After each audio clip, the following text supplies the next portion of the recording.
வணக்கம். இன்னைக்கு நாம எதை பத்தி பார்க்க போறோம்னு தெரியுமா? ஒரு சாதாரண மனிதன், அவனோட அசைக்க முடியாத நம்பிக்கை. இத பத்தின ஒரு அருமையான, ரொம்பவே எமோஷனலான ஒரு தமிழ் கதையோட கிளைமாக்ஸுக்கு தான் நாம இப்போ நேரா போக போறோம். வாங்க ஆரம்பிக்கலாம். கொஞ்சம் கற்பனை செஞ்சு பாருங்களேன். நல்ல இருட்டு, பயங்கரமான இடி, மின்னல், கொட்டி தீர்க்கிற மழை. யாருமே இல்லாத ஒரு அமைதியான கோவில்ல ஒரு தந்தை தன் பொண்ணோட உயிருக்காக தனியா நின்னு அழுதுகிட்டு இருக்காரு.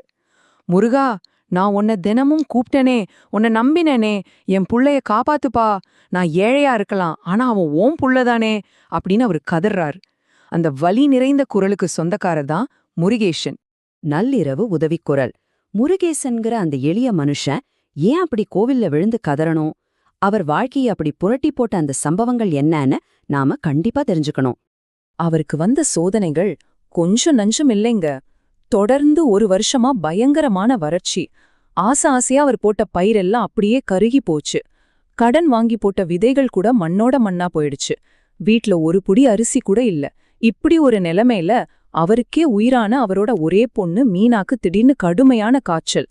மூச்சு விடக்கூட முடியாம அந்த சின்ன குழந்தை உயிருக்கு போராடுற அந்த தருணம், நிஜமாவே ஒரு அப்பாவா இதை விட கொடுமையான ஒரு நிலைமை இருக்க முடியுமா சொல்லுங்க? இந்த இடத்துல தான் அவரோட தளராத நம்பிக்கைய பத்தி நம்ம பார்க்கணும். திருவண்ணாமலை பக்கத்துல இருக்கிற ஒரு கிராமத்தைச் சேர்ந்த ஏழை விவசாயியான முருகேசனுக்கு சொந்தம்னு சொல்லிக்க இருந்த ஒரே சொத்து, கடவுள் மேல அவர் வச்சிருந்த அந்த அசைக்க முடியாத நம்பிக்கை மட்டும்தான். ஊர்ல இருக்கிறவங்க எல்லாம் அவரை பார்த்து என்ன சொன்னாங்க தெரியுமா? அடடா, உனக்கு சோறு போட கடவுள் நேரா வருவாராக்கும் அப்படின்னு ரொம்பவே ஏளனமா கேலி பண்ணாங்க. ஆனா இதுக்கெல்லாம் முருகேசன் சொன்ன ஒரு ஆழமான பதில் என்ன தெரியுமா? மனுஷன் கைவிடுற நேரம் கண்டிப்பா வரும், ஆனா ஏன் கடவுள் என்னைக்குமே என்னை கைவிட மாட்டார் அப்படிங்கிறது தான். சுத்தி இருக்கிறவங்க என்ன சொன்னாலும் அவரோட அந்த நம்பிக்கை மட்டும் கொஞ்சம் கூட அசையவே இல்ல. இப்போ எல்லா கதவுகளும் அடைக்கப்படும் போது என்ன நடக்குதுன்னு பார்க்கலாம். ஊர்ல இருக்கிற டாக்டர் முருகேசனை பார்த்து ஒரு பேரதிர்ச்சியான விஷயத்த சொல்றாரு. உடனே டவுன் ஆஸ்பத்திரிக்கு கொண்டு போகலன்னா குழந்தையோட உசுருக்கே ஆபத்துன்னு சொல்லிட்டாரு. 0. ஆமாங்க, 0. இது வெறும் நம்பர் கிடையாது. அந்த நிமிஷத்துல முருகேசனோட நிஜ நிலைமை இதுதான். அவர் கையில ₹1 கூட இல்ல, எந்த ஒரு ஆதரவும் இல்ல. ஆனா குழந்தையோட உயிரை காப்பாத்துறதுக்கான நேரம் மட்டும் ரொம்ப வேகமா குறைஞ்சுகிட்டே இருக்கு. பொண்ணு காப்பாத்த அந்த தகப்பன் எப்படி தவிச்சு போய் ஓடுறாருன்னு பாருங்க. முதல்ல ஊர்லயே பெரிய பணக்காரங்க கிட்ட போய் கெஞ்சுறாரு. அப்புறம் சொந்தக்காரங்க கால்ல விழுந்து மன்றாடுறாரு. கடைசியா தெரிஞ்ச நண்பர்கள் கிட்டயும் போய் நிக்கிறாரு. ஆனா எல்லார்கிட்ட இருந்தும் வந்த ஒரே பதில், இப்போதைக்கு எங்களால எதுவும் செய்ய முடியாதுப்பா அப்படிங்கிறது தான். அவருக்கு உதவி ரொம்ப தேவைப்பட்ட அந்த வினாடியில மனுஷங்களோட கதவுகள் ஒவ்வொன்னா ஒரு முகத்துக்கு நேரா சாத்தப்படுது. இந்த சூழ்நிலையில தான் கோவிலுக்கு வந்த அந்த மர்ம நபரை பத்தி நாம பார்க்க போறோம். வேற எந்த வழியும் இல்லாம அந்த நடுராத்திரி மழையில முருகேசன் கதறி அழுதுகிட்டு இருக்கும்போது திடீர்னு பின்னாடி இருந்து ஒரு குரல் கேக்குது. ஏனப்பா இவ்ளோ தூரம் அழுதுகிட்டு இருக்க? முருகேசன் திரும்பி பாக்குறாரு. அங்கே ஒரு பெரியவர் நிக்கிறாரு. சுத்தமான வெள்ளை வேஷ்டி, நெற்றி நிறைய பட்டப்பட்டையா திருநீரு, கையில வேல் மாதிரி ஒரு கம்பு. இது எல்லாத்தையும் விட அவர் முகத்துல விவரிக்கவே முடியாத அளவுக்கு ஒரு தெய்வீக ஒளி வீசுது. அந்த இருட்டுலயும் கொற்ற மழையிலயும் இடி மின்னல் வெளிச்சத்துல அவரை பாக்குறதே ரொம்ப சிலிர்ப்பான ஒரு விஷயமா இருக்கு. இப்போ இங்க ஒரு முக்கியமான விஷயத்த நீங்க கவனிக்கணும். அந்த பெரியவர் சும்மா ஒரு பணப்பைய மட்டும் கொடுக்கல. இத வச்சுக்கோ, உன் குழந்தைய உடனே ஆஸ்பத்திரிக்கு கூட்டிட்டு போ, நீ ரொம்ப நல்ல மனுஷனப்பா, உன் கண்ணீருக்கு பதிலா வந்த உதவிதான் இது அப்படின்னு சொல்றாரு. முருகேசனோட அந்த வலி நிறைந்த கண்ணீருக்கு அவர் கொடுத்த அந்த அங்கீகாரம் இருக்கு பாத்தீங்களா, அதுதான் ரொம்பவே நெகிழ்ச்சியான விஷயம். இத பார்த்ததும் அப்படியே உறைஞ்சு போன முருகேசன் கை கூப்பி, ஐயா, இந்த உதலிய நான் எப்படி திருப்பி தருவேன், உங்க பேர் என்ன அப்படின்னு கேக்குறாரு. அதுக்கு அந்த பெரியவர் சிரிச்சுக்கிட்டே ரொம்ப மர்மமான ஆனா ஒரு ஆழமான பதில சொல்றாரு.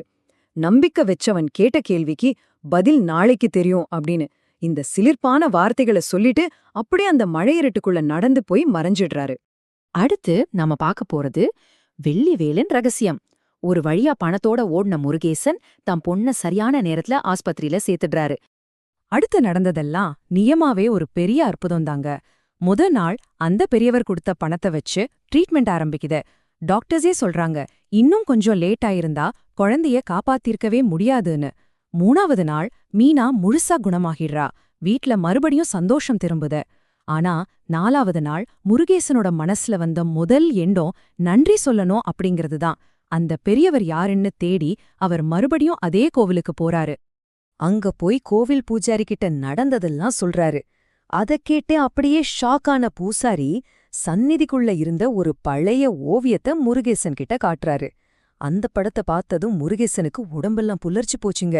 ஏன்னா முந்தின நாள் ராத்திரி அவர் பார்த்த அதே பெரியவர், அதே வெள்ள வேஷ்டி, அதே திருநீரு, கையில அந்த வேலோட முருகப்பெருமானே அந்த ஓவியத்துல இருக்காரு. இப்பதாங்க ஒரு முக்கியமான ட்விஸ்ட். பூசாரி அந்த பணப்பைய திறந்து பாக்குறாரு. ஆனா உள்ள ₹1 கூட பணம் இல்ல. அதுக்கு பதிலா அங்க சின்னதா ஒரு வெள்ளிவேல் மட்டும்தான் இருக்கு. அந்த பணம் அப்படிங்கிறது அந்த நேரத்துக்கு கடவுள் உருவாக்குன ஒரு மாய.